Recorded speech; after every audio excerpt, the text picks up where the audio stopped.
Discussing first lecture where we'll be discussing fundamental principles behind EEG, EEG data formats, and how to visualize EEG data and general pre-processing steps. So, from the introductory lesson, yes, last class, we all know what is EEG. So,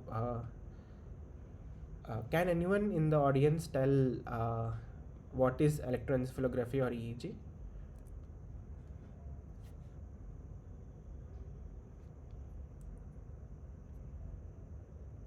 Okay, as we discussed in the last class, electroencephalography is nothing but it's a brain electrical signals that are recorded using the electrodes on the scalp. So these are a class of biopotential signals like ECG or any other biopotentials that you usually measure, and then it measures the electrical potential due to brain electrical activity on the scalp, on the surface of the brain, actually on the scalp, not exactly on the brain. So one advantage with this EEG is it can measure very high speed neural dynamics of the brain because of high sampling rate possible. That is, it can collect few thousand samples per second, but one limitation of this is poor spatial resolution.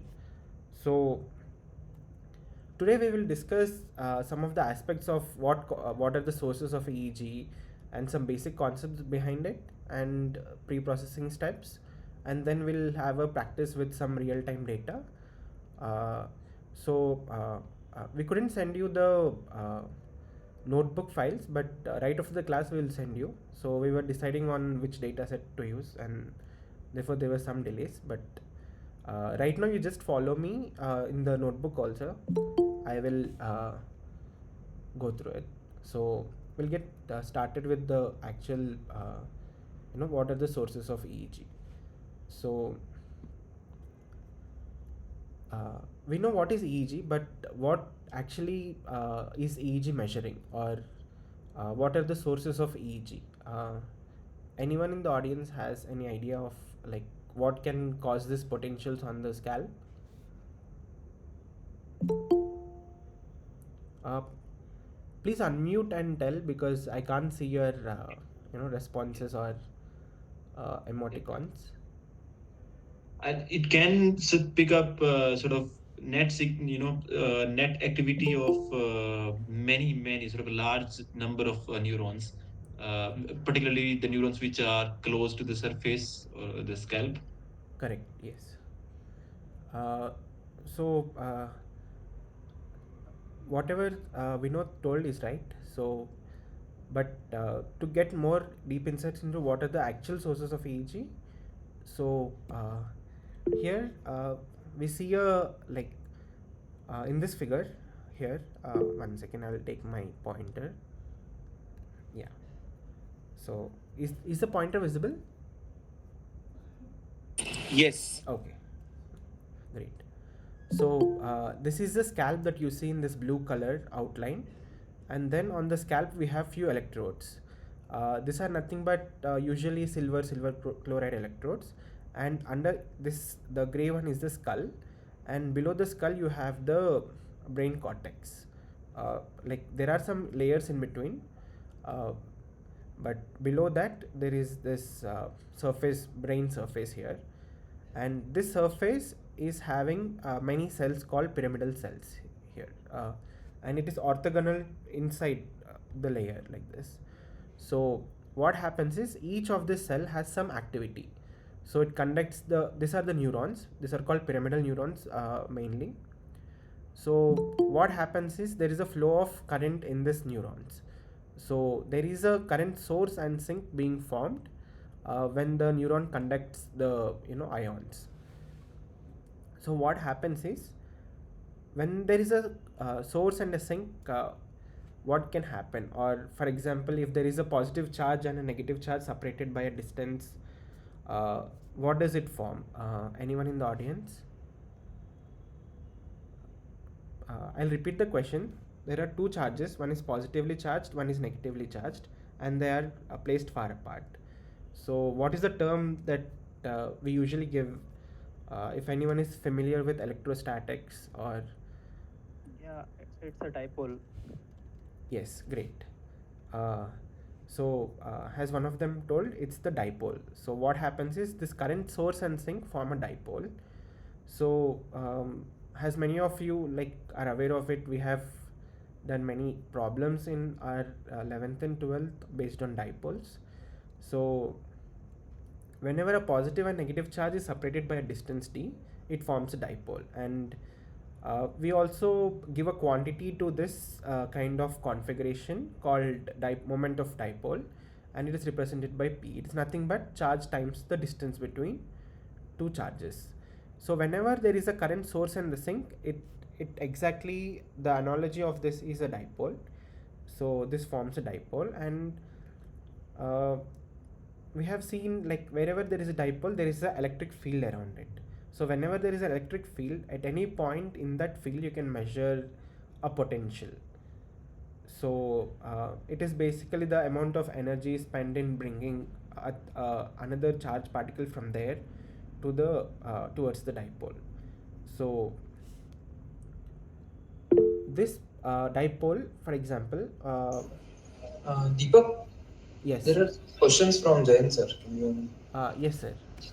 Hi Deepak, I'm sorry, it might be a stupid question. No We worries. are able to feel the touch on our scalp, right? So, is it that under the skin, do we have any nerve endings there?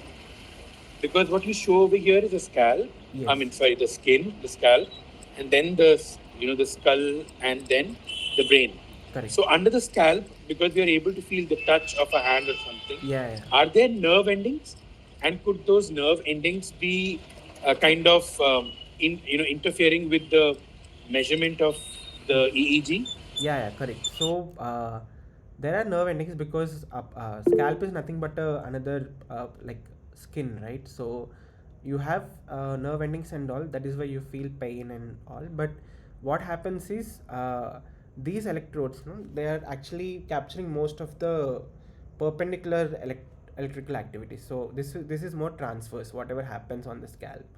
So there are some noise sources. These are actually contributed to the external noise sources, but mostly they are transfers, traveling transfers. So they don't cause much effect compared to the actual activity going on in the perpendicular neurons across the surface. Okay, thank you, Yeah. thank you. Uh, so you can find a field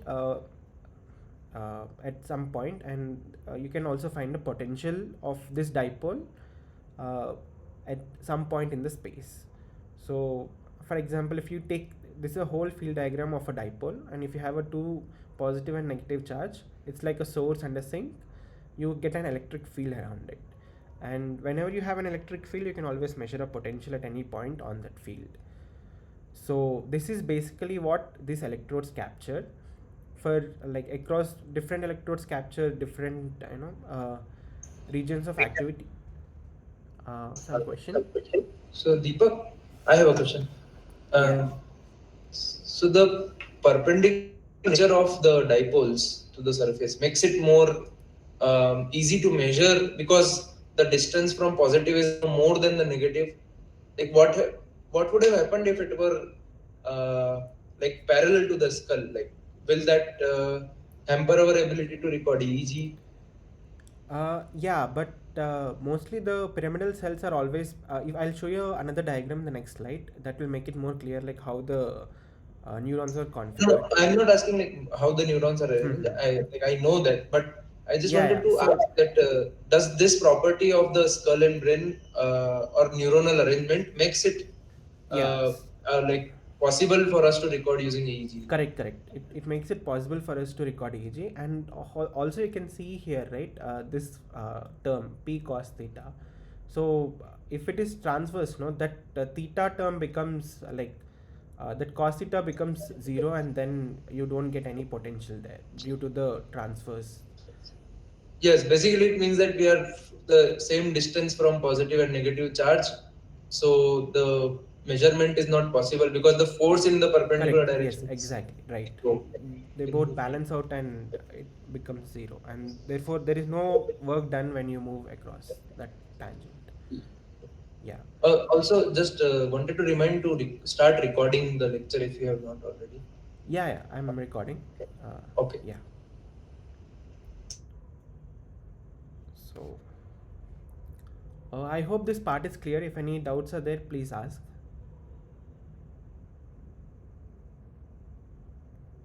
I hope everyone is comfortable, not only people who are familiar with the electrostatics. So here basically I'm giving a analogy between dipoles and how actually the what potential actually the EEG measures. So if you take current sources and sink, and basically this is only one, but it's the whole synchronous, as Vinod mentioned. It's the synchronous activity of multiple neurons of this configuration, giving rise to that potential at each electrode. uh, and this is the analogy of what exactly we are measuring. So now we have seen this, but has many questions come here, because what happens if this neuron is perpendicular? But one advantage that nature gave us is these neurons are perpendicular to the surface, and we are making use of this with the help of EEG recording, so that uh, we don't record another transverse activities going on here, as Jayan sir mentioned. Uh, so here, if you take a particular, this part, let's say, of the cortex, you see that this is the white matter, and this is the gray matter.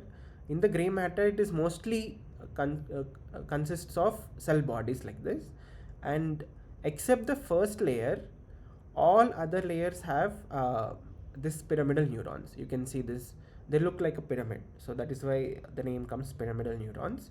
And the synchronous activity of current sources and sink create a potential on the surface. So this gives more better image of why exactly the cells are perpendicular here. So, and if you take multiple cells, right now we have seen for one dipole, but there is possibility of multiple dipoles here. So each dipole can create a field, and it's a combination of all those dipoles is what you're measuring. And this, right now, you don't worry, it just says it's a combination of uh, current passing through each of the dipole, and you sum across all this population, and that gives potential phi here, which we usually represent as V, at a particular point on the surface and at a particular time. And has the neural dynamics change when you're doing some task or something, this potential changes, and that's what we are essentially measuring with the EEG. uh, is it clear? And also you see that the as the distance between where you're measuring and where exactly the dipole is actually changes, therefore as you go far and far away, the potential also decays. So when you have a, for example, instead of EEG you measure ECOG, that is just putting the electrodes right on the surface. uh, One advantage, it is close, and it has no obstruction from other layers of the brain. Like there are some protective layers covering the cortex, called pia mater, dura mater, etc., between the skull and the cortex. So that effect is also reduced. So as you go on the scalp, the signal to noise ratio is less. Deepak, the question on the chat, Yes, I sure. will repeat it for you and the others. Yeah. So Arushi asks that the pyramidal cells are arranged perpendicular to the skull but parallel to each other.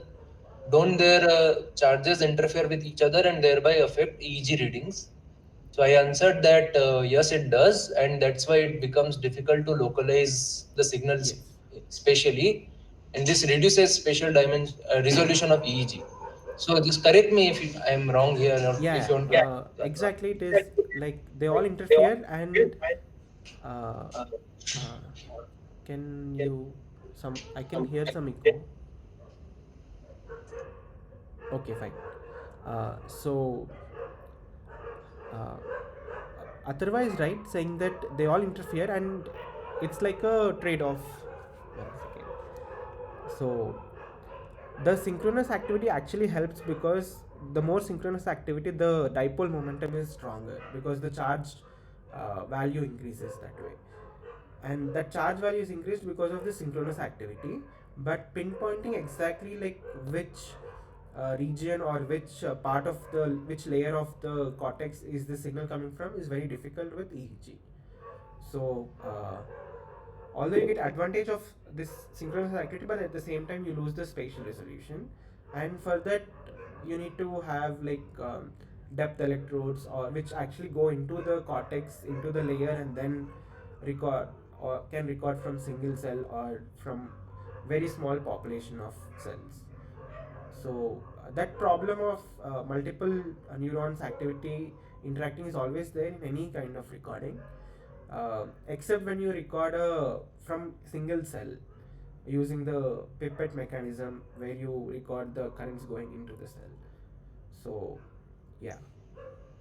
So, Jayani VK, uh, Vinod Kumar Gyani. Yes, yes. Yeah, I had a question which is not directly relevant. So you have categorized the neurons, sort of color coded them. Could you remind what are red and blue and green neurons? Oh, so these are this is the sensory part and motor part. So this is the cortex where like this sulcus separates sensory and motor cortex kind of thing. So it's the color is just like input and output, but right now you don't have to worry about it. And each layer has different type of cells, like more type of one cell versus other cell. So and this green ones are the other cells other than neurons. There are astrocytes, microglia, etc., right? So these are those cells. Is it clear? uh, okay. So one more thing. So in EEG, as you said that when there is a synchronous firing in cortex, you will get a better signal. So I assume that the synchronous firing gives us more exaggerated signal than a synchronous firing in cortex. So it's a more conceptual question related to brain coding, that how important is this synchrony, and like asynchronous firing can store much more information than synchronous firing. Correct. So like in real life, how uh, what information we are losing when we don't record that asynchronicity, or like we don't distinguish between individual neurons? What Correct. level of information are we losing? You're if I'm right, you're saying that the asynchronous activity is also important, but EEG only records synchronous activity. And Yeah, yes. okay. Uh, so this synchronous activity is the for example the electrodes are placed like few centimeters apart, and if you take prefrontal versus this, there is always asynchrony because for example there is some feedback process or feed forward process. There are some delays in the neural responses coming from one population to the other population. So there like you in these two different regions you have uh, different in within a population you have synchronous activity, but if you have two populations separated then they're out of phase, right? So with the EEG you can still capture, but the the asynchrony that you capture is on a larger spatial scale. It's not like when you put two electrodes in close by volume of cortex. So we definitely lose the information of asynchronous activity because out of phase will cancel out, and within a particular region. For example, it's like uh, within few like 2 centimeters of the cortex you lose. But whatever is the very significant synchronous activity that is only being captured by EEG. So I hope it is clear. If you have, we can again talk towards the end about this Yeah, synchronous. and there is a question from RK Goyal. He says that uh, is the arrangement of cells. There are like billions of cell under the skull, and the arrangement might be haphazard. So how is it possible to record such activity?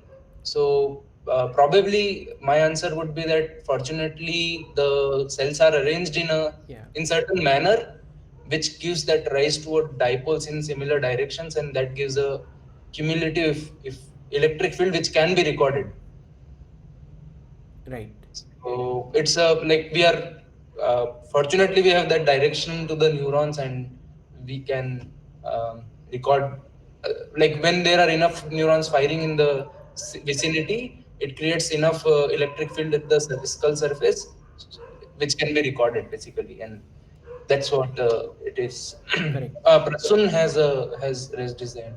Yeah. No, I don't have a doubt. Actually, the way I started doing the EG recordings was way different. Like I did not study the fundamentals. I just started jumped on to doing that. So we used to have like 64 electrodes EG.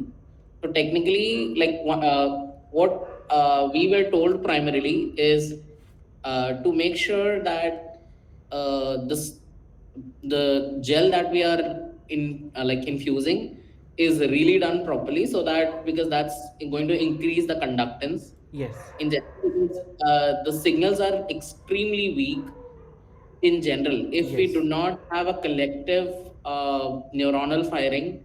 If we do not, if it was like a single neuron or a couple of neurons that we want to like capture, then probably we will get nothing. Correct. So it's only because of the collective signals we are able to even capture, because skull is not I'm not sure how good of a conductor it is to conduct all this Yeah, yeah. uh, You're right. So, towards the end of this uh, lecture, we will also see look into volume conduction and its effects. So, we need a conducting gel because to make it like if you change the conductivity, right, the electric field that is there, right, you can capture it better. So the conductivity actually changes the way the electric field propagates across different materials. So once you match the impedance, then you get a better signal to noise ratio. But also, since the signal to noise ratio is very weak for the signals, because there are a lot of layers from cortex to this, and uh, so we need a gel to actually make it a better conducting medium there. Yeah, so my point was primarily people are usually confused like how in general, like was it synchronous or asynchronous, but my point would be if it was just one or two, you wouldn't even get anything, because EEG is Yes, yes. not that great of a device that it can capture, because Yeah. the signals are like literally very weak. It's only True. because of the synchronous activity we are even getting something else. Correct. We go for like EMG, where we Yeah. act and we actually try to go beneath a little bit more Yeah. to get some decent activity. Correct. So we'll also see, like, that is why we also need like perfect event locking in EEG, so that uh, like certain events, for example, you're looking a normal environment, and suddenly some event happens, so then most of the neurons fire synchronously, so that will raise to event related potential that we'll discuss. So like event locking is also very important, because without event locking you can't make sense of what exactly is happening there. So because most of the activity would be asynchronous then, and you don't get any significant activity to capture. So there are limitations of because of this conductivity across medium and all, but there are few things that we can capture with EEG, and we will look into that as we progress. So I actually wanted to put up something since you talked about event clocking. So whenever a subject used to come, the two of the electrodes that were there, like pretty much on this cheek area. hmm? So we used to ask them like to showcase, because we used to have two kinds of experiment. One where the eyes are closed, and one's where the eyes are open. Okay. So technically, just to showcase, it was like just move the jaws and all of a sudden there would be a synchronous activity only because all the muscles and everything are Yes. in sync when that is happening, Yeah. and that's the event that we would want to capture, and any kind of pattern kind of Yes, thing. yes.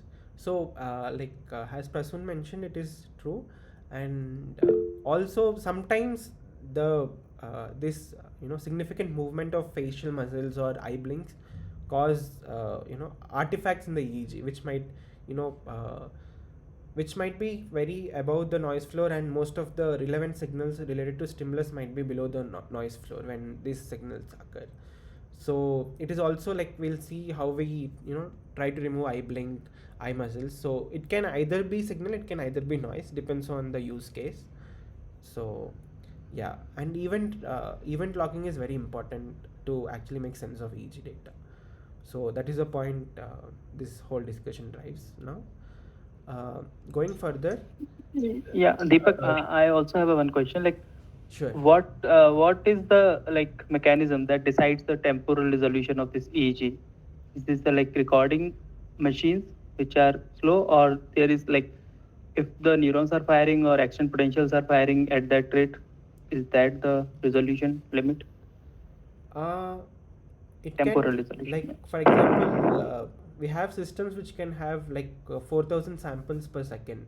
So it is like one by uh, at few milliseconds you can measure the activities. So it is only limited by the hardware. Hardware has like hardware sampling rate and all. So you can sample any signal at any rate, and this is very very precise because you can capture very dynamic electrical potential changes in time because of the it is mainly because of the hardware we have rather than you know uh, the firing rate or uh, yeah. And if Like, you does it also depend on the capacitance of the skull and surrounding of the yeah, brain? so it Because is basically it is also dependent on the physical parameters because it's the reaction time which can be caused by the capacitance and etc. But so you don't have control on what capacitance and all this has, but you have control on the hardware. Like hardware has some reaction time, right? So it is mostly on the reaction time of the hardware, amplifier, or the capacitors that are used inside the hardware. But yeah, so this is like whatever signal we get, we are trying to sample it. That is the only thing. So that whatever you mentioned, that capacitance only affect the firing rates or uh, this itself. So yeah, we can come back to it. I might have to think little more about it, but yeah. Hi, Deepak. Just 1 minute. Just at the end of this slide, once you stop describing it, can you just give us a take-home message? Because I think some of us have better knowledge and some of us have. Yeah, yeah. So, what is the take-home message from this slide? The main message that we are driving is the like what are the sources of EEG and what exactly the EEG electrodes capture. So it is nothing but the synchronous activity in different pyramidal cells, and this synchronous activity causes source and sink, and which forms a dipole. And your EEG electrodes are essentially measuring the potentials due to that dipoles formed due to this current sources and sink. So Perfect. Thank you. yeah, Thank you. Thank you. yeah. So great. there are two more hands. Okay. As we progress, some of the doubts will be cleared. Can we go a little later? Right now, I'll progress to the next slide, and then if it is still pressing and it's not getting clarified, you can raise your hand. And okay. So as we discussed yesterday, this is the space, just a depiction of spatio-temporal domain of neuroimaging technologies, and right now we are at this scale where we are able to record at low spatial scales but high temporal resolution here. So I think this would be little deviation from that. And if you have the question, can you please ask, unmute yourself and ask from the previous slide. I had the question from previous, yeah, this slide. Yes, yes, sure. As the persons are mentioned about the artifacts like muscle movement and eye blinks, Yeah. I just want to know that how do these artifacts interfere with identifying the true neural sources in EEG? Okay, so these are very significant events like muscle movements and all, and they are close, like they're close to the electrode than actually the brain and the productive skull, etc. So they cause a very huge signal, which when you compare the relative amplitudes, that huge signal will drive the signal so much that remaining everything seems to be like a noise. So that is why you have to remove those artifacts and then see the signal to make sense of cognitive dynamics, unless motor movements are your intention. And we have a special case where only motor movements we can capture using EMG, and they're of high amplitude signals than the activity going on in the cortex. So because of this relative activity difference, we are calling them as artifacts. Okay. Okay, so like can EEG distinguish between different type of brain activity, like such as sensory input versus motor output, as you said? Yeah, yeah. So there are very experimentally studied components based on events. So it's called event related potentials, and different type of cognitive cognitive load or cognitive attention or whatever, like different types of tasks have different components to it. And similarly you can have motor components to it. So vision component versus motor component, or vision versus auditory, are all like they have different configuration in the event related potentials. We'll see that as we go. I'll show with one example task in on a real data set. So there is a standard layout for EEG electrodes called the 1020 system. So it's called 1020 because from the starting it has like 10% offset from, like you can see from the ear lobe here, it is 10% above, and from the nasien point, which is the center of your between your eyebrows, and remaining all distances are in 20% of between each other, so in a normalized scale. So that is why it is called 1020 system. And you have different electrodes. There is central electrode named as CZ, uh, you have PZ. All the Z electrodes are in the midline, and even numbers are mentioned towards the right and odd numbers are mentioned to the left symmetrically. So this is the standard layout of the EEG placement, and nowadays there are different types of placements and mapping between them because of innovations in electrode technology and high density EEG systems. So this is a standard layout which we need to be aware of when studying the EEG. Deepak, I hope we'll go through like why this layout gives us better results than compared to other kinds of layouts later on when we Okay. study localization or something. Yeah, Just yeah, we can. so that people give like importance to this, that okay, this localization is, we are mentioning it because it is important later on. Acha, So that I okay. am mentioning that point. Hmm. Sure. Yeah. So now we have seen about general description of sources of EEG and all. Just to give an idea of how the end-to-end EEG acquisition system looks like. So first we have on one end we have the cab which can hold the electrodes, and where you can, using the cab, you can place the electrodes on the scalp. So here you see the EEG cab, and these are the electrodes. These are connected to a analog to digital converter. So usually, as we learn, lot of real world signals or physical signals are usually in analog domain. They are like continuous in time, but the computer systems and memory systems are all of digital uh, domain. That is, they can only make sense of ones and zeros, but analog is continuous, which are not ones and zeros, rather they're a continuous set of values. So once the EEG potential or the changes are acquired by the EEG electrodes, we convert them into digital pulses. So it's called, like, we will quantize them and convert each of the voltage value to some discrete value and then represent it with the bits, the binary system values, which computer makes sense of it. And then either through optical fiber or any other communication means, we send this optical fiber, because sometimes this is on the end of subject side, the participant side, and your acquisition might be little far away based on how your use case is, whether it's an hospital scenario or a lab scenario. Or you can also transmit these signals via wireless protocols like Bluetooth or Wi-Fi. So right now I'm just taking example of optical fiber, and there is a receiver which receives all these digital pulses and stores temporarily in a buffer in this receiver, and later this USB receiver sends it to the acquisition system.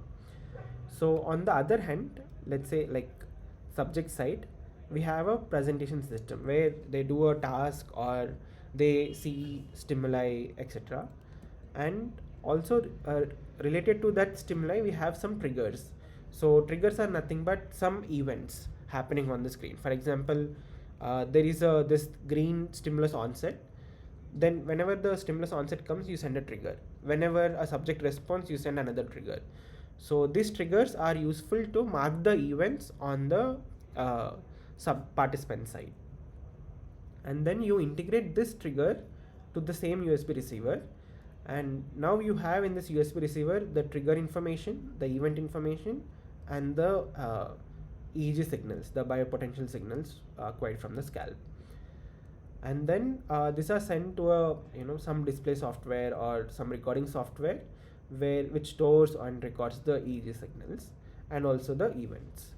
So this is a basic layout of an EEG acquisition system.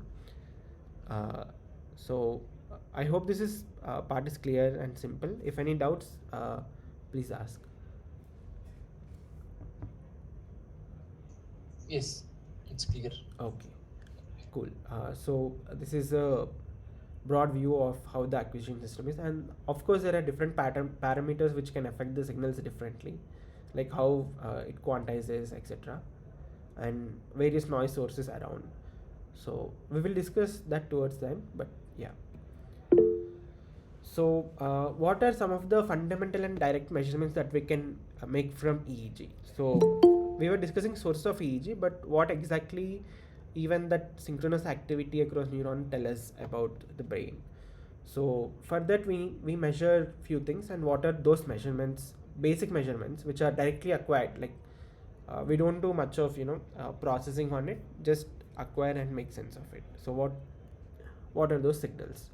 So first is the event related potential. So as I mentioned, the event locking is very important, because whenever some event happens, most of the synchronous activity occur and the electrodes capture them.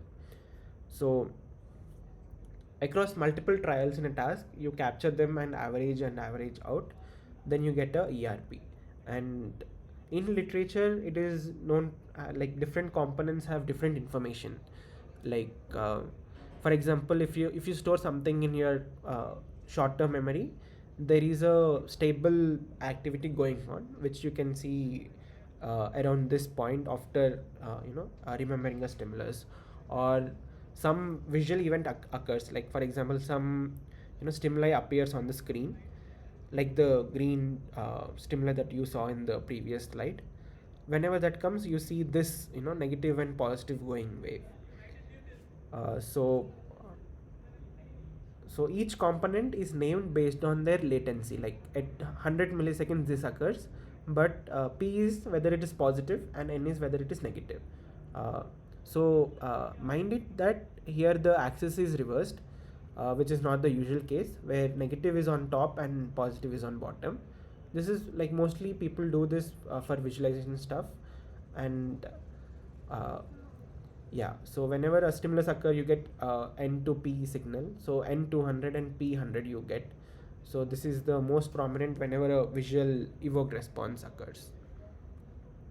And P300 is known to measure, attention or, uh, recognizing some, alphabet on the screen, etc. So we make use of P300 to actually make a speller brain machine interface where, they use this component to decode which alphabet on the screen the subject is paying attention to. So these are some, broad event related potentials and their components. Also we can measure something known as neural oscillations. So I think most of you heard, maybe during circadian rhythm we get different type of oscillations in the brain.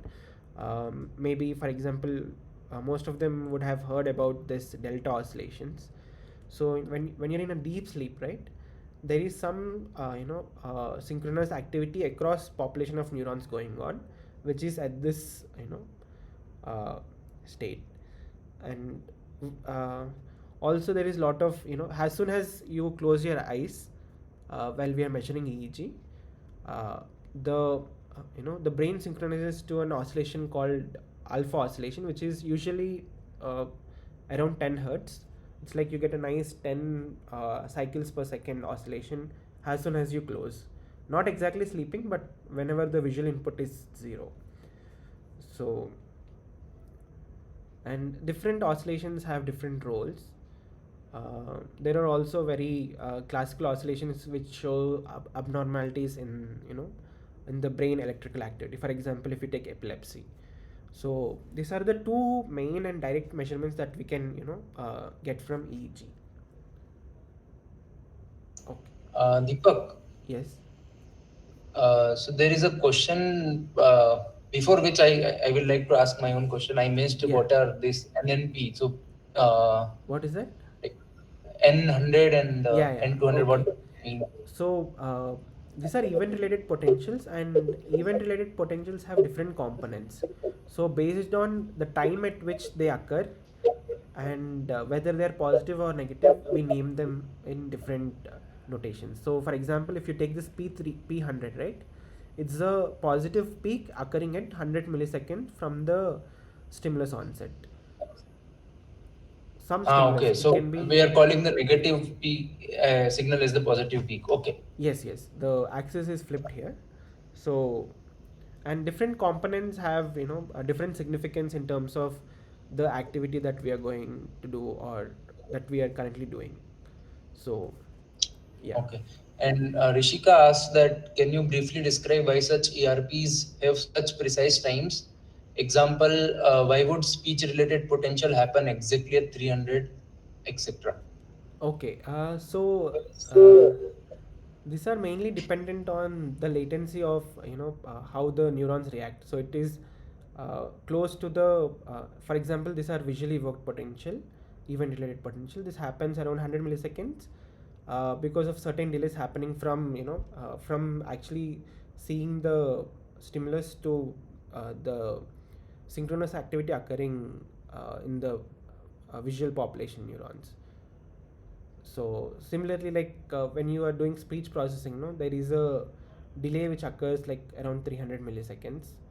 Uh, so yeah, this is the synchronous activity, not exactly the actual reaction time of the neurons. So when all the population of neurons tend to, synchronously fire, so these components are dependent on that. So, Deepak, if I'm correct, you're saying that this ERP characteristic will be the characteristic of any signal. The only thing is that it will be, if you're performing certain kind of activity, that particular part will be more pronounced, right? The P300 will be more pronounced. In case of, sorry, I missed the point. I just, Yeah.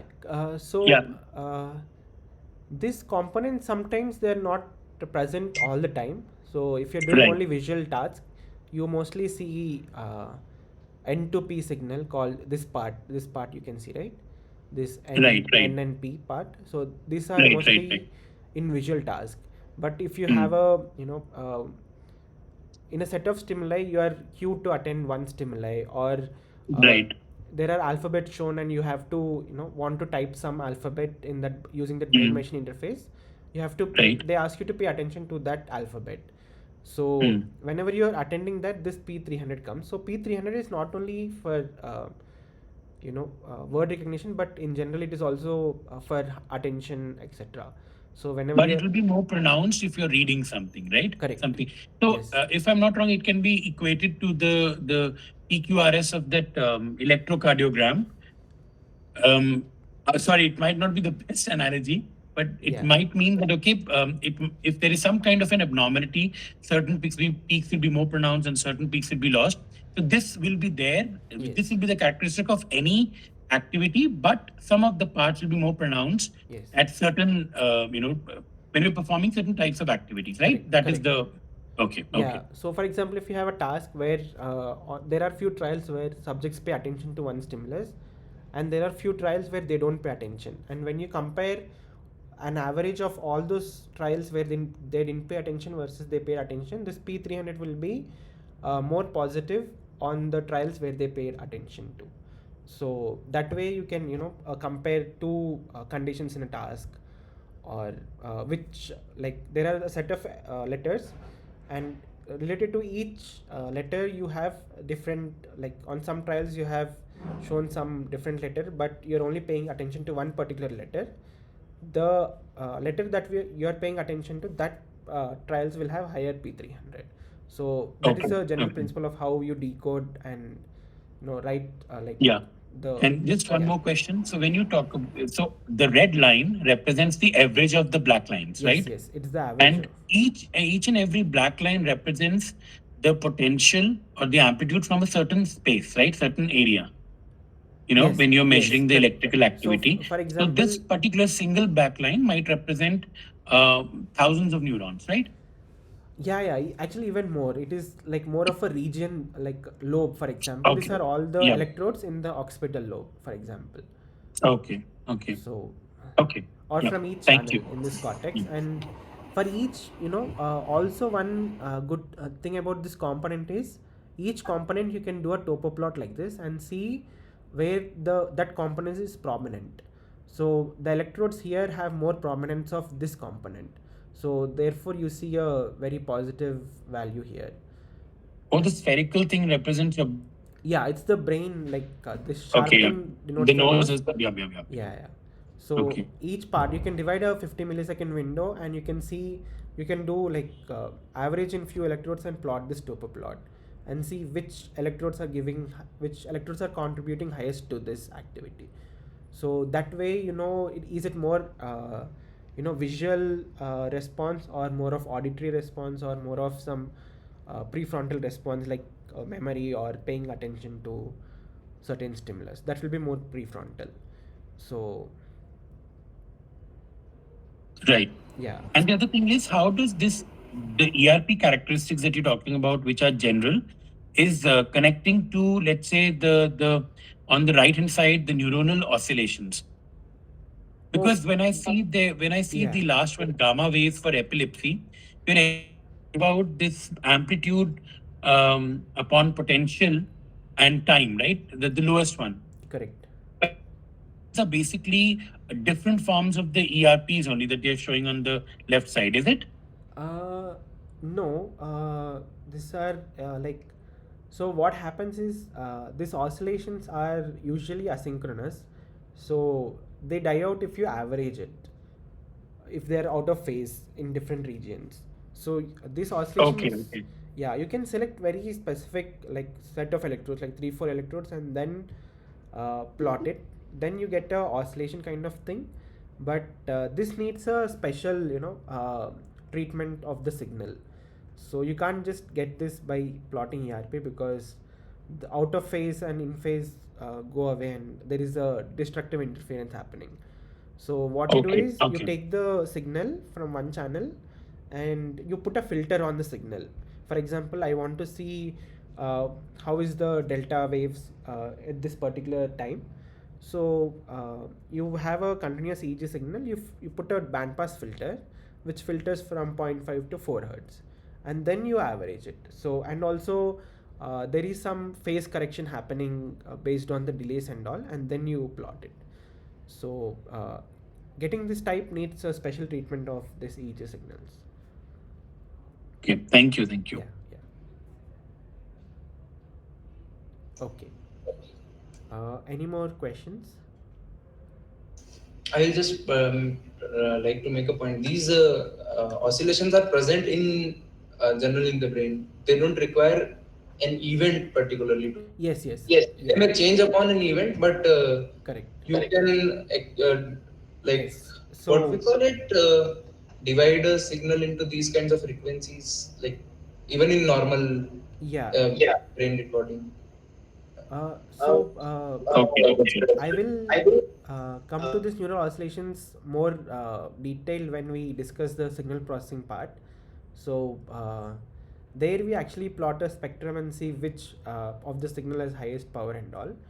Uh, so, but in order general, like has Athava mentioned, it these are not evoked per se. These are spontaneous. So spontaneously these oscillations occur. There are two types of oscillations though, which I actually didn't mention here. Evoked potentials, these ERPs. We also have evoked oscillations versus spontaneous oscillations. So the oscillations that I mentioned here are mostly the spontaneous ones, but there are also event related oscillations called steady state evoked potentials. They can be either auditory or visual. So they occur when a particular stimulus is flickering at particular frequency. So for example, you have a stimulus flickering at 15 hertz. uh, you see in the visual electrodes the same activity going on at the same frequency. So there are also two types of oscillations, but these are the spontaneous ones, unlike the left side event related potentials. Okay, okay. Yeah. Okay. So just to see the general data structure, I'll show some toy data set here. So here on the y-axis you see different channels, and this is a approximately 30-second EEG data. It's a continuous EEG data. So as a participant perform the task, you see how the potentials change across, and if you pay attention to it in the frontal electrode, you see this small blips, right? This these are the eye blink artifacts. So post like later on before analysis we remove them using some signal processing techniques, but this is just an example to show like how do artifacts versus the signal look. So the actual signal is going here, but these are the significant things happening here. Some are also related to stimulus events, so you can see N to P kind of a pattern here. So first you have to remove them because their amplitude is very high, so you might not be able to see at this scale what is happening here. So first you have to remove this and then do some processing to get the actual EEG signals. So what we generally do is, this is like a continuous EEG data. This is what we collect as the task or any activity progresses. But what is more important is we need like how different events in the task are causing these potentials or this dynamics. And usually in the task we have multiple trials. So what we do is the letters you see here, I'll zoom in. So the letters you see here, S1, S3, other letters, these are all the triggers that we sent via the trigger interface. So these are different events on the task happening, and they're marked like this, and they're continuously happening across different trials. Now what we do is we actually segment this EEG data into trials based on one of the event. Let's say my event of interest is S1. I take some part before and some part after has my requirement, and then segment the signal. And this is generally called as epoching. So segmenting this continuous EEG data that we collect is called epoching based on certain task. So how does it look like? So now we have segmented, like we have taken S1 as the event of interest and taken before and after that. So let's say S1 is stimulus onset, S3 is the subject's response. Like that, you have multiple segments, and you arrange this in a three-dimensional uh, array or a data structure. And basically, this is the data structure that are usually available in any of the online data sets, or any data sets that we are going to use. So basically, the EEG data is of this type, where you have time samples, channels, and trials. So each segment will be one trial across different electrodes. So this is the whole three-dimensional data structure that we generally use everywhere. So There's a question. yeah, sure. He raised his hand. Yeah, so I had this question about when we send the trigger, there is a latency involved, right? Because triggers Yes. are being sent from the Different stimulus yeah. system, and we are recording the EEG signals in another system. Correct. So, sort of, what would be a good way to sort of deal with that latency? Okay, so there are two things. Either you have to, you know, use a very high precision trigger interface like this, which has which acts at the same clock speed of how the this DAC sampling and same quantization is there. So that way you keep it same, and even with this you will have around what we generally see is around some 200 microsecond to few milliseconds, You are one or not two milli audible. yeah, Around, 1 or 2 millisecond I delays. see. But another best way is to use some analog triggering also. So what you can, for example, you have a stimulus coming up on the screen. You can put a photodiode or photodetector on the screen, which immediately detects and sends signal directly to this, instead of interfacing with some USB receiver and all. So that is one way. But usually with many of the standard EEG systems, the delays are very less, and and usually they are very narrow distributed also. So if you know the delay distribution, you can correct for all the delays on an average, like taking a mean delay and subtracting it from the event.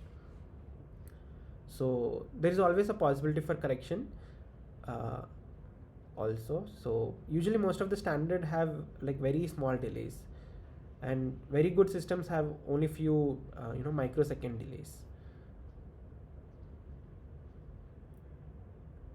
Yeah, also in clinical settings, uh, like they have little older EEG systems, where what they do is they call it as a video EEG. So they take video of the subject while mostly the epilepsy patients. So whenever some event happened, they lock it to the based on the video markings. So it's called video EEG. So there you don't directly send in clinical settings, but nowadays we have these things where these are based on stimulus. So these are like in our control. Therefore, here we don't do a video EEG. So either you can synchronize post hoc or with the trigger interface, or direct trigger interface by sending analog triggers. So there will be another channel which can detect those photo detecting signals, and along with EEG time series you plot that time series. So that way you can minimize delays, but there are always delays. Yeah. Does that answer your question, Vinod? Yeah, yeah. Yeah. Thanks. Cool. So this is called segmenting or epoching the EEG continuous EEG data, and these are the general data structure that we usually use in our all data processing things. Okay. So it's a 3D structure with dimension samples, that is the time samples, cross channels, like different channels, how many channels you have, that dimension, and number of trials in a task. So Deepak, I'm a little confused. Can you go back to the original image? yes, this one. Yeah. So when we see this S3, trigger multiple times, Yeah. right? So is it you're getting giving some kind of a visual? Uh, Yeah, so this is a like a visual auditory task. So the first trigger is the visual stimulus coming up on the screen, and S3 is the response. So this is when the response window opens. So the subject on the task subject has to respond something, right? So that window starting is marked as S3. So these are sent via presentation system itself. So these are just markings of different events, and in between there are few events happening when uh, when some they have some events where the auditory uh, event also happens, so that is marked in this and across many so trials. what you're saying is that at S1, you have given some, you have shown something to the Correct, person, yes. and it is at S3 that the person is responding, right? Correct, S3 is a response, Okay. and it repeats because they're continuously doing the task, and it Right. repeats, it keeps Right, repeating. right, right, right. Yeah. I got it. Yeah. Yeah. So we need this because, as I mentioned previously, event locking is very important. That is the main reason, because we need to know at what point, because of this high temporal resolution, we need to know at what point in the task what happened, and then to check ERP components or locking phase in certain regions so that you don't have a destructive interference. So Okay. yeah. So I'll not be going through whole pre-processing because we'll be doing this as we go on, because we need some basics for signal processing, etc., to understand each of them. But I will just go give a brief through it. So why do we need to pre-process? Because EEG data has the capturing the activity of the neuronal activity, but at the same time has many external sources of noise. So the raw data is not very useful, and therefore we need this pre-processing tools, and these are like a compulsory for making sense of any EEG data or any type of data, whether it comes to calcium imaging or anything. We need this certain pre-processing for any kind of data, either MRI, anything, because there are always different sources of noise involved in the same signal along with the actual signal of interest. So let's say we collect EEG data for each subject, and we have some data format saved into our system. What we do is, not every like uh, we have different sampling rates, and we can sample even at like few thousand few thousand hertz.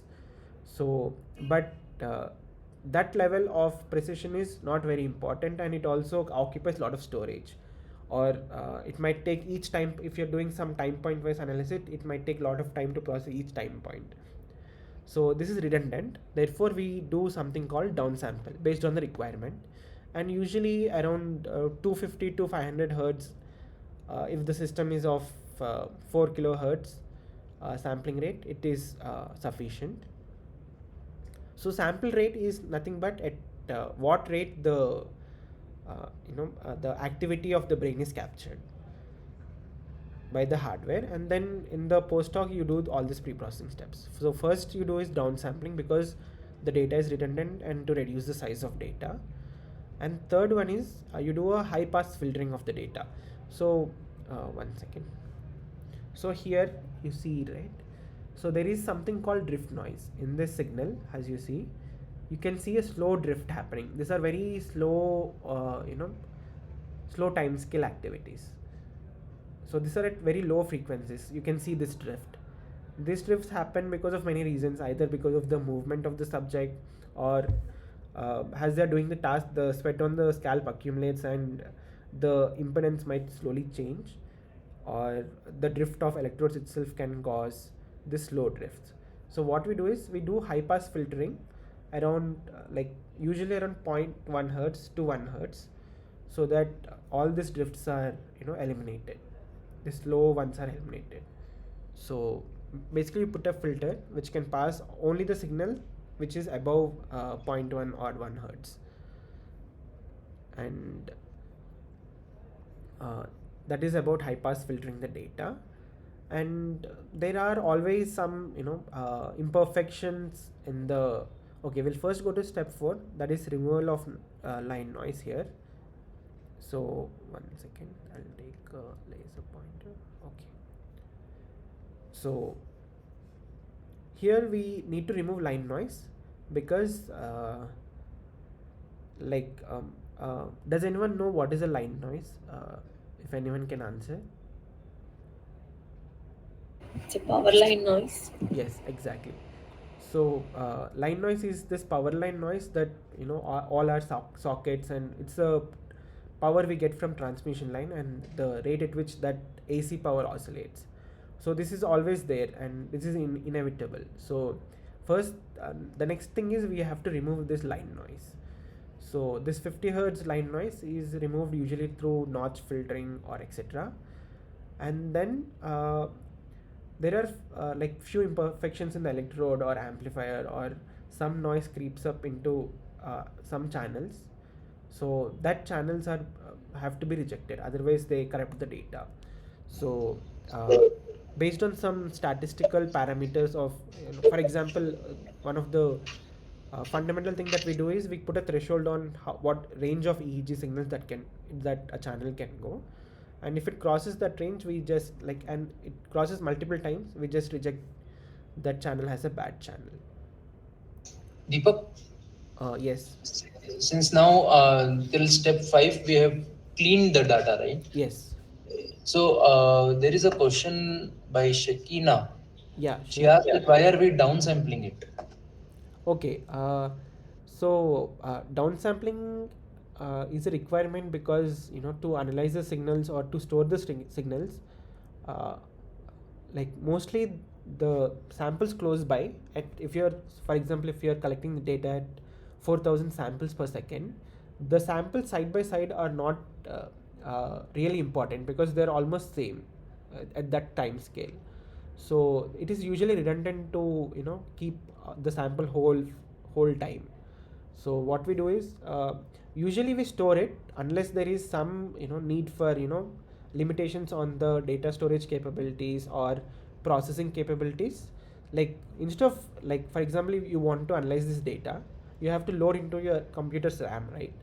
So if you're loading 4,000 samples, it occupies most of the RAM. But if you only take 256 samples in that 1 second, the you know the factor of reduction is by 32 times. So that way you have memory capacity to process, analyze, store the data easily. So that is the main reason why we do downsampling. Adding to that, but as such, is each is not a specific, is not having a specific pattern, right? So in that case, if you downsample it, are we losing data? If it is an ECG, it has a peculiar characteristics. Correct. So if we downsample, we can preserve the characteristics and use it for further diagnosis. But in the EEG, are we losing the information if we are downsampling the data? Okay. So we usually lose the data, but most of the analysis on like what we infer from each data is below the you know uh, below 50 hertz only. It is around like 40 hertz. So we might lose like high frequency data, or uh, and also we have to do anti-aliasing before doing this. But I'll come to that later when we are discussing signal processing. So there are two factors that can give advantage so that we can downsample. One is we are not very interested in uh, even if you downsample at 128 hertz, we are not interested in signals or oscillations happening at 64 hertz. So that way, like, we don't lose. And also downsampling can be done in different ways. So you can either preserve one sample and leave every 8th sample if you're doing downsampling by factor 8, or you can take some statistics of those 8 samples and make it one sample. So that way you still have some importance, but you lose some data, but it is redundant. It's not very, like, practically not very useful to have all the samples. Is it like averaging or something where we can? Yes, we can average also. So you take those 8 sample. If you're downsampling by 8 factor 8, you can average those 8 samples and make it as one sample. So you can do that, and there are many advanced interpolation techniques like spline interpolation and all. So which can deal with that missing data, and you don't lose any data still. So I have an extension to this answer that Yeah, as he said that we recorded 4000 hertz, and if we downsample by 8 times, it becomes like 500 hertz, which is like 2 milliseconds between each correct. uh, uh, data point. So we don't expect much to Yes, happen in the brain so fast. so fast. So the typical action potential is what 5 to 10 milliseconds, right? Yes. So even like for a single neuron activity, it will not be so fast. So Yeah, even the action potential that we see, that spike duration at max is like not below 1 millisecond. So uh, you don't still lose, and it is not one neuron activity also that we are measuring with the EEG. It is the population of neurons, and those time scales, as Atharva mentioned, it is little longer. So essentially, we don't lose any information by downsampling in EEG. and there was another question. So one thing I want to say that I am enjoying these questions and learning so much from them.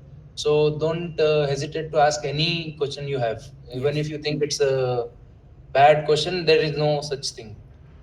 And so Arushi asked, I'm not sure if this is a valid question, but we established certain ranges that alpha, beta, gamma, delta waves lie in. So if the high pass filter ranges between zero point 0.1 to 1, doesn't that get rid of a lot of delta waves? Are those not relevant? Yeah, so lot of things that we do or processing steps we do are also dependent on context. So for example, if you are studying sleep, right? So they in the domain of sleep, you need the delta waves are very important. So in that cases, these are all hyperparameters where you set according to your need. So in that sleep data, you the delta waves are important. So there you don't, the high pass will be even lower. Like you put point 0.1, but if you're doing an attention task or a motor task, it will be little later. It is like around 1 hertz you put it. So yeah. Shubhankar also answered the same thing. Thanks, Shubhankar. He answered the same thing on the Oh, chat. thank you. Yeah. And so we don't have a like fixed syllabus to cover. Nobody is governing us. Yes. So even if lectures extend, we will cover it in the next True, true, classes. true. So don't feel that you are asking too many Yeah. questions or anything. It encourages people to learn more. Yeah. So like understanding completely is more important than the Then, going through the syllabus, right? right, right. Yeah. Okay. So yeah, Any Deepak other can take question? over. Okay, fine. So these the first few steps that we discussed are like, okay. I missed one more. We also do re-referencing. So uh, I can discuss this when we are discussing the practical notebook, but we also like take one electrode, and with reference to that, how are different electrodes going on. It's basically a normalization technique, because the activity in electrode itself uh, is doesn't give a real sense of what is exactly happening. So you always want relative to either average of all the electrodes or uh, bipolar there are different re-referencing techniques, but it the advantage of this is it also removes common sources of unknown sources of noise across different positions of electrodes, etc. So different positions, because of their position on the skull and skull conductance, etc., might have different range of amplitudes, etc. So this will help in normalizing that.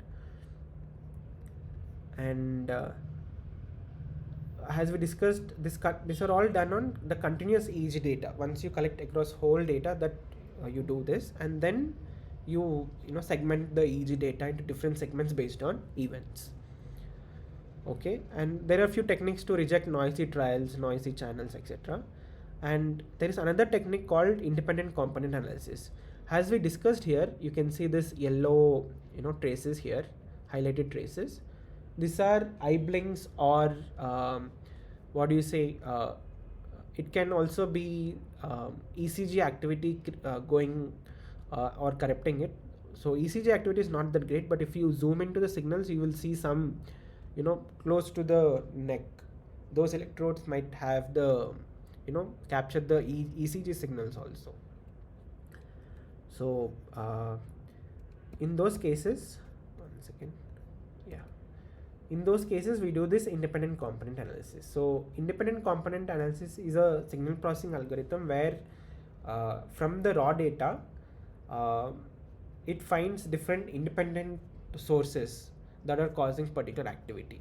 So we'll not go in details of this algorithm. Maybe if time permits, we'll go later when we are discussing more of signal processing. But right now, you think of it as it does some kind of unmixing. So it's like you have multiple speakers speaking, in a cocktail party. So you want to separate each individual speech from uh, mixing. That is a kind of unmixing. Here, the different speakers are eye blinks, motion artifacts, ECG artifacts, etc.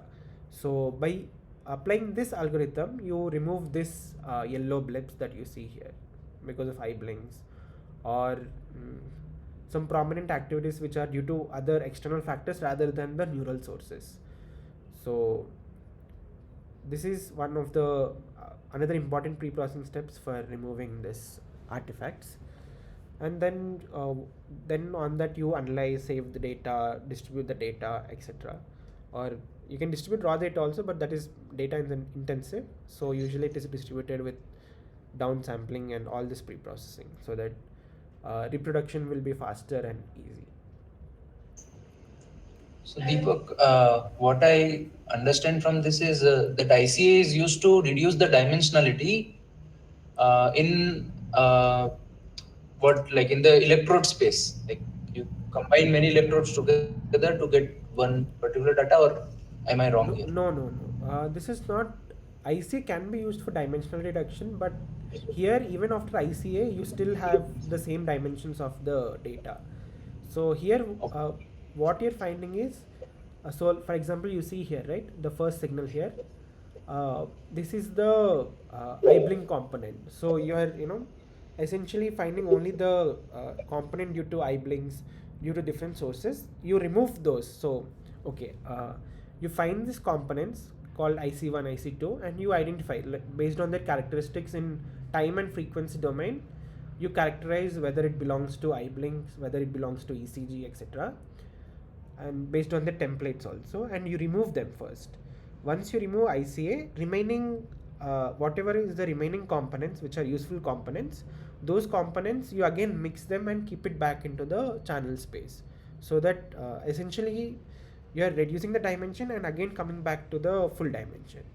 So you're reducing dimension to remove the components, and then putting back all those combinations, leftover combinations, after removing these unwanted components and getting back the original dimension signal. So if an activity is common to many channels, it will show up in the primary dimension, IC1 or something. Correct. Yes. And Correct. Yeah. that we assume is a global activity, Yeah. like kind of eye blink or muscle movement, and that's why it is showing up in large number of channels, and we want to remove it. Yes. Like depends on the analysis that we want to do, but Yeah. So Okay. there are auto ICA rejection, where you have some another level of algorithms which can automatically detect based on the template, or you can also visually reject the components based on the time frequency templates. So certain activities, we particularly know that these are eye blinks based on their location where it is coming from, based on their frequency response, based on the time series configuration. Yeah. So there are two kinds of ICAs, but basically we reduce dimension to find independent sources, and those independent sources which are of not neuronal related signals, we remove them and then combine the remaining ones to get back to the original signals. So basically this whole process will remove these kind of blips or ECG artifacts which come up, etc. So Is it clear now, everyone? What's the time we have? Just a note on time. Yeah, yeah. So, if whenever you think is the right time to stop, please. Yeah, yeah, sure. So, as I discussed, these are event related potentials, but I haven't discussed how we get this event related potentials. So, basically, so you have multiple trials. Like after segmenting the data, you have multiple trials, and for example, on some trials belongs to one condition of a task, some trials belong to other condition, some trials belong to one kind of stimulus, some trials belong to other kind of stimulus. So most of what we analyze this event related potentials are mostly based on averaging and averaging out, and the more you average, the better common things, common noise sources or irrelevant sources are gone out, and you are left with only the event related things. So what we do is we club multiple trials. For example, if you take one trial, you don't see a very nice components here. It's little more like more fluctuations are there. But as you increase the number of trials that you're averaging, you see better components. And if you average all the trials belonging to one particular condition, you see a smoother version and more resolved version of this ERP components. So across different conditions, now you compare these ERPs. So it is ERPs are nothing but you first log and segment the continuous EEG signal, and then average across in given like trials of interest based on the task. So another way to look at it is you have noise and also a signal embedded. So the noise is represented by on different trials by this high fluctuating low amplitude signals, but these also have this event related signals in them. So basically, when you average out, these things will cancel out, and only the significant synchronous things remain on each trial, and then you get a nice ERP components like this. So this is how we get the event related potentials. Any doubts Uh, here? yeah. So there is one recent question and one old. Okay. I will ask the recent one first. That Okay. the example that we showed eye blink one. So Arushi asked that we see eye blinks in the frontal electrodes and not the occipital ones. Correct. Why? Uh,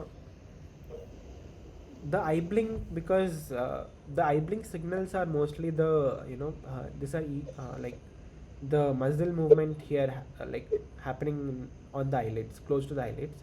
So that's why you see more on the frontal electrodes. So Yeah, and even eye blink temporarily short enough so that it doesn't cause any change in the visual. Basically, you don't notice eye blinks yeah, visually. correct, right. So it will not cause much activity change in hospital. And there was an old doubt. So like I told that I will be asking this towards the end of the question, session. Sure. So it is a doubt from Shekina. Okay. She was asking if can you please explain the stimulus for task presentation system and the trigger interface part. So I told her that you might be covering it in the lecture, but if you are not, then you can explain or include in Okay. the next lecture. I will cover it, but I can include it in the next lecture. But just brief about it is, so it's just like you use some programming to run the task on the signal. Okay, to run task on the presentation system. Also, with that same system, you can with the USB interface, you can write to that USB pin of your system different different values to that USB pin, and that value is converted and sent using this. You can see multiple pins, right? This represent each bit value. So triggers can be like 256 bit, 64 bit, etc. So that value you write whenever certain event happens. So same presentation system, whenever the stimulus onset happens, immediately in the next line you also write uh, the value to that USB port, and that value is being stored in this USB receiver and sent to acquisition system in a time logged manner, because they all operate in the same clock. So is that clear? So it is manual, like you write a code where along with the presentation you also send some some value to the USB port. So whenever that event happens, that value is also sent to that USB port, and they are time locked to that EEG signal. So Shekina is not responding right now, but I So it's think clear. it. Thank you. Oh yeah, okay. Yeah. So, is there any supporting toolbox available wherein we can create our protocol and present the stimulate to the participants along with MATLAB or anything? Yeah. There is this very famous psychophysics toolbox called Psych Toolbox, based on MATLAB. So, or if you want to use Python, then there is this PsychoPy. So these are, they have hardware implementations of writing to the USB ports, etc. So along with presentation, you can write using that software to the particular EEG acquisition hardware. uh, yeah. Or some people have like analog triggers where they put another kind of an instrument which can detect on screen, you know uh, on screen events, and then that will mark, they plot both the EEG and that analog signal on the, so that will be another channel if you use the analog trigger. So let's say if the stimulus turns, if the stimulus onset happens, the color scheme of the screen changes. That is being detected by a photo detector, and that value you get here. And whenever it turns off, you get a dip. So that is another way to send. But most of the standard, presentation systems have this inbuilt in them. Also, there are other web-based, task design systems like Unix and all, uh, where you can, send triggers to, you can always write to the hardware. So yeah, they have that protocol where they can write to the hardware of a system along with presentation. So we Okay. can discuss that. I can send some resources if you want personally. Yeah, it will be better if you can cover a demo or any supporting material for that. Yeah, sure. I'll definitely send it. Yeah, thank you. So I thought we could do some practice with the real data. Maybe we'll put for the next class because it's already 6 minutes past. But I will describe what data we are going to see, and then maybe discuss the remaining ones to the next class. So we'll be doing a small toy dataset analysis for visualizing ERPs, basic pre-processing steps in the next class, where we will analyze each data on a participant when they're performing this audio-visual task. So on one side of the screen, they're presented either of the hemifield. They're presented with the checkerboard stimulus, and this is a task design. This is has a time progresses on each trial, and then interspersed they are presented with an auditory stimulus. So both the events occur. This is a audio visual task, and then at random on random trials they are presented with some smiley face, and whenever they see a smiley face, they have to respond during this window. So this is the task when they are performing. We recorded their EEG. So this is a toy data set on online available source, and we will be in the next class. We'll be playing with that and see different aspects of EEG in real practice. Okay. Uh, yeah, and just few words about volume conduction. So EEG, apart from being the spatial resolution is low, there is also another level of limitation, that is volume conduction. So let's say there are two neuronal sources, but same neuronal sources can be captured in different electrodes on the scalp because of volume conduction. This is the definition of volume conduction. So why it can happen? Because of the conductive properties of different layers and tissue on the skull. So if you approximate it as a spherical skull has a sphere, you have different layers shown by this mark and at different distances, and each of them has different conductances or relative conductances. So based on their conductances, different sources will propagate differently across the cortex and cause smearing of the signal. So this is also termed as smearing of the EEG signal, and therefore this is another add-on on another not add-on another limitation uh, for spatial resolution of EEG signals. There are few techniques to minimize this, but we'll discuss that in the next class.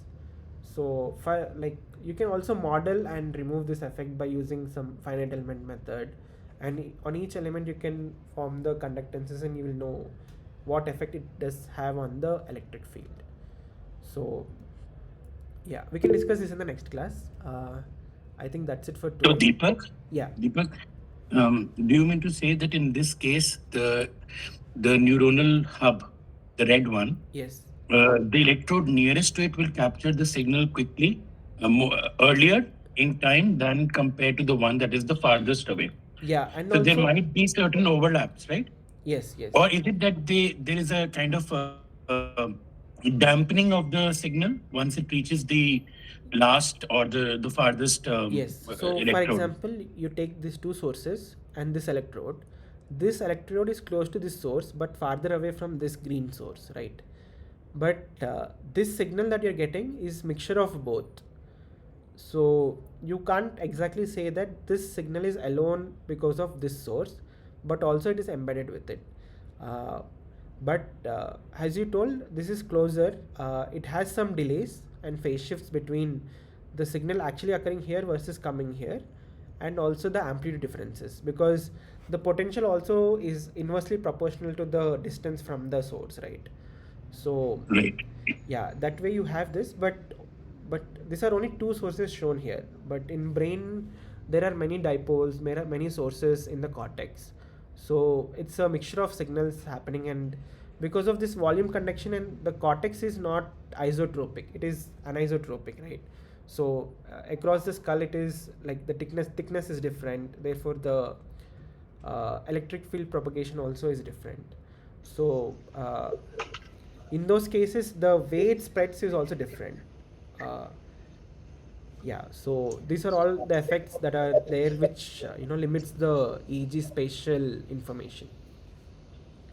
Hey, Deepak, I see that like around 10 people left during last 5 minutes when you started this volume conduction. Okay, So I know that you will be I'll complete covering this. parts of this, but you can start from this slide probably in the Yes, next yes, lecture. sure. Yeah, Jain sir, is this clear? Yes, Yeah, yes, yeah. perfect. Thank you, thank you. He gave a thumbs up. Okay. Just a general question. Yeah, sure. EEG it is having high temporal resolution and a lower spatial resolution. The Right. same way it varies for each of the imaging equipment which we are using for the study.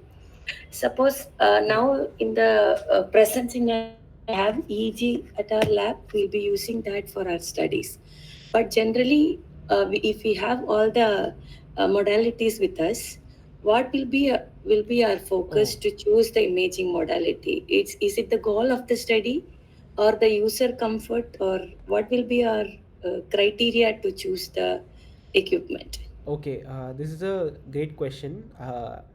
Usually, it is limited by the lab or the university they are studying because they have limited funds. So, and okay, there is another axis that is missing on this figure.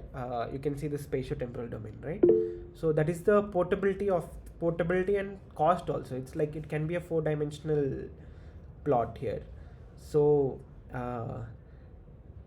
It is based on like mostly limited based on the lab, but if you have funds and all, and then your question becomes more relevant, then we do this. But sometimes it is always better to have two, at least two modalities. So because EEG has poor spatial resolution, so there are labs or studies which use concurrent fMRI and EEG. So like there are MRI compatible EEG devices where while they perform same task, they use both the imaging so that they get the spatial advantage of MRI and temporal advantage of EEG. So that way you can change, or based on your specialization also people go to local field potentials, etc. So Yeah, it is largely limited by the lab, and then if you have funds, then it is limited by your question. So it's a relative answer. So there's no very specific, straightforward answer to it.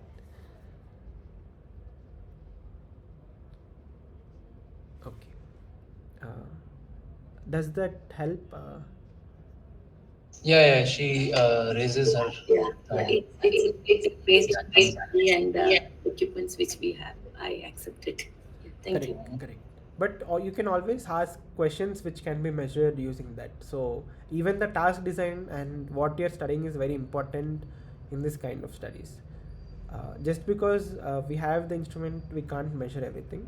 So keeping in mind, we also have to ask, and that is the reason why neuroscience needs many collaborations. So sometimes data is collected in some other lab, but analysis and protocols are decided in somewhere in another part of the world. So that way, like, only the collaboration is a way to understand the brain at different scales. So one lab effort cannot uh, help us in understanding the whole phenomenon.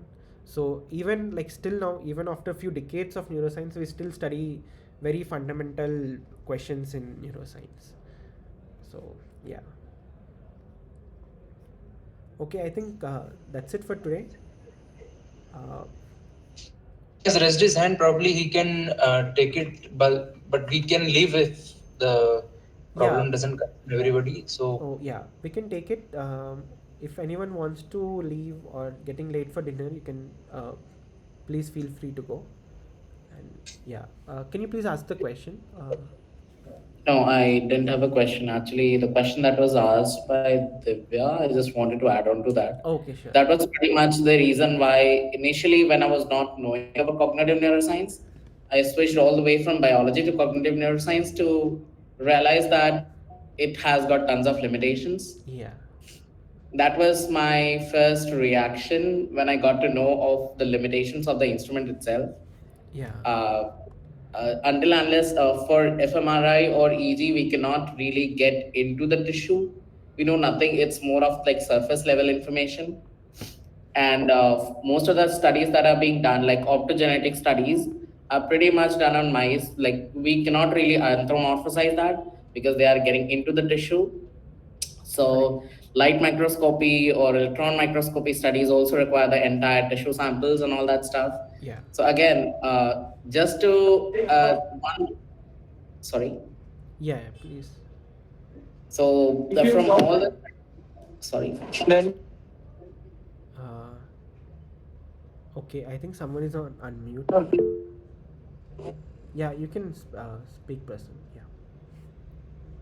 So after that, I realized that there is need to be done. That's where omics come into picture, and that's why I switched all the way from like, oh, I already had one omics in my domain. I decided to bring all the other omics into pictures and then complement it with. So there is a domain of Yeah, precision. yeah. So, uh, There is a domain of precision psychiatry. There is a 2017 paper. It's like emerging field, and like US has recently started. Like it doesn't really exist, kind of. hmm, There are just pretty much review papers which combines panomics, behavioral techniques, okay. records from that, along with all the electrophysiological data and other technical data that comes from the hospital. Combining all of that, that is pretty much multi-omics, like panomics, data integration, and data integration from clinical record and everything. So that is where I see the field to be heading towards. Yeah, yeah. And most of the professors I had a talk with, in general, when I asked about, irrespective of the studies that you have done, how well you can actually translate, Hmm. it is very limiting. Correct. Pretty much, very few things we can actually infer and Yeah. translate. It's more like, yeah, we have the studies, we have some general idea, but there's nothing we know about it. Correct. True. Even like even after a few decades of being into neuroscience, we really don't know much about the brain yet. So yeah, as you pointed out, multiomics is like like integrating across multiple domains and then studying it as a whole. But also, even multiomics needs collaboration, right? Because Okay, so there are like every single technique. There are like spatial metabolomics which I'm doing in the company right now, okay, which I just joined and just leaving IIT Delhi. okay, So this is pretty much doing spatial metabolomics, but no lab in India does that. It's extremely expensive. correct. No lab in India can even afford that. Yeah, yeah. Spatial transcriptomics, it's like people are doing, but they are struggling to somehow manage the fund. So for a lot of the experiments, it's being done pretty much in Queensland. It's like in collaborative effort across the globe. Yeah. And again, spatial proteomics, just one of the labs, as I told last time, has just started. That's Tim Stoff, like